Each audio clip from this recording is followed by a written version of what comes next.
పెద్ద పెద్ద గ్రామాలన్నీ కూడా గెలవడం అనేటువంటిది చాలా శుభసూచకం. కారు గుర్తు లేకపోతేనే గిన్ని గెలిచినాం. రేపు కారు గుర్తు ఎలక్షన్ పెట్టి ఎన్ని గెలుస్తాం? కారును చూస్తే కేసీఆర్ యాదికి వస్తాడు. అందుకే కారు గుర్తు ఎలక్షన్ జెడ్పీటీసీ పెట్టమంటే రేవంత్ రెడ్డి వెనక ముందు అవుతుండు.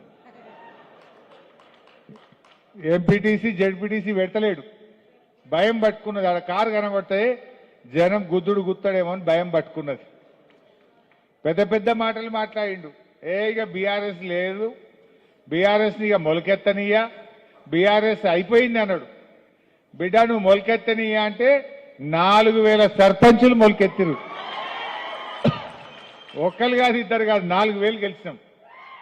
అంటే బీఆర్ఎస్ తెలంగాణ ప్రజల గుండెల్లో నుంచి పుట్టినటువంటి పార్టీ, తెలంగాణ ప్రజల హృదయాల్లో నుంచి ఆవిర్భవించిన పార్టీ మన బీఆర్ఎస్ పార్టీ. ఎవడో ఆప్తే ఆగే పార్టీ కాదు.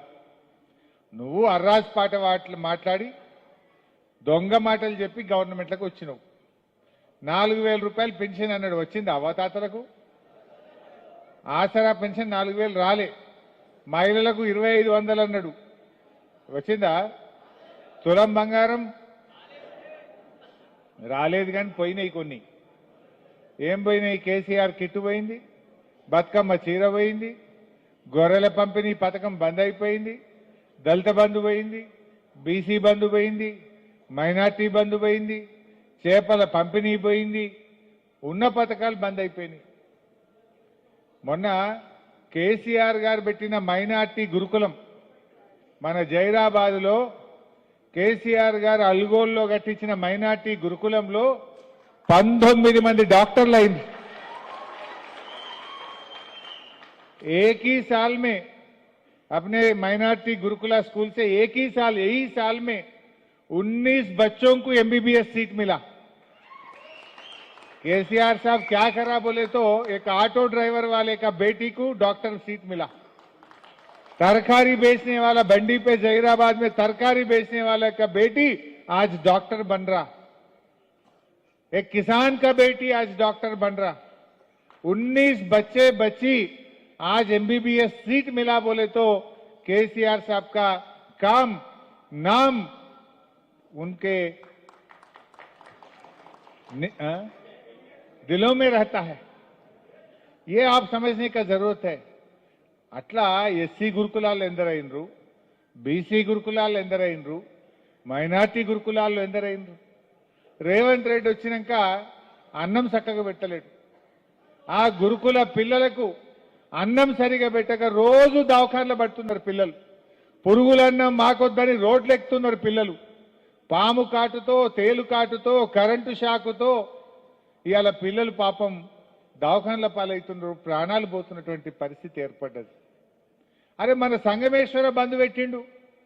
ఆనాడు నేను నీళ్ల మంత్రిగా ఉంటే నారింజ ప్రాజెక్టును అద్భుతంగా డెవలప్ చేస్తే ఎన్ని నీళ్లు ఉన్నాయి ఇప్పుడు నారింజలో? ఆ గేట్లు మంచిగా చేసి పూడిక తీస్తే జైరాబాద్ చుట్టుముట్టు 30 ఊర్లలో నీళ్లు, గ్రౌండ్ వాటర్ పెరిగింది, వాటర్ టేబుల్ పెరిగింది. జహీరాబాద్ పట్టణంలో కూడా బోర్లు వేస్తే మంచిగా నీళ్లు పడుతున్నాయి. ఇంతకుముందు ఉంటుండే నా నీళ్లు.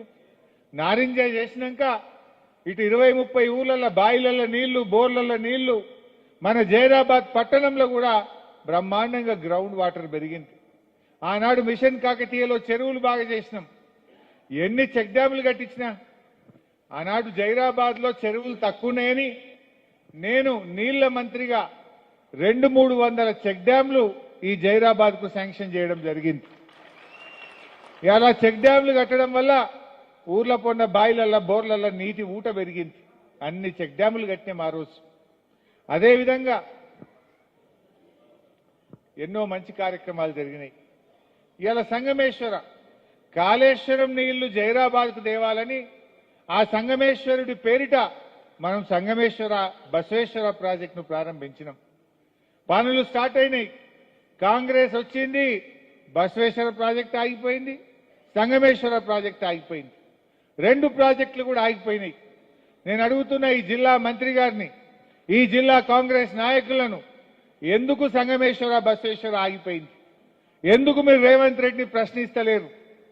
ఇవాళ ఆ సంగమేశ్వర్ అయిపోతే జహీరాబాద్కు 1,00,000 ఎకరాలకు కాళేశ్వరం నీళ్ళు వచ్చే అవకాశం ఉంది. త్వరలోనే సంగమేశ్వర బసవేశ్వర ప్రాజెక్టు సాధన కోసం జహీరాబాద్ నుంచి నారాయణ్ ఖేడ్ వరకు పాదయాత్ర కూడా ప్రారంభిస్తాం. ఈ ప్రభుత్వం మీద ఒత్తిడి పెంచుతాం, ఈ ప్రభుత్వం మెడలు వంచుతాం. సంగమేశ్వర బసవేశ్వర ప్రాజెక్టు పనులు కొనసాగించాలని చెప్పి ఈ ప్రభుత్వాన్ని నేను డిమాండ్ చేస్తా ఉన్నా. ఇది దుర్మార్గం కదా, కొత్తవి చేయకపోయినా ఉన్నవి చేయాలి కదా. అరే నేను జహీరాబాద్కు మా మాణిక్యరావు సాబ్ అడిగిండని 50 పడకల మాతా శిశు సంక్షేమ ఆసుపత్రి శాంక్షన్ చేసిన. ఆనాడు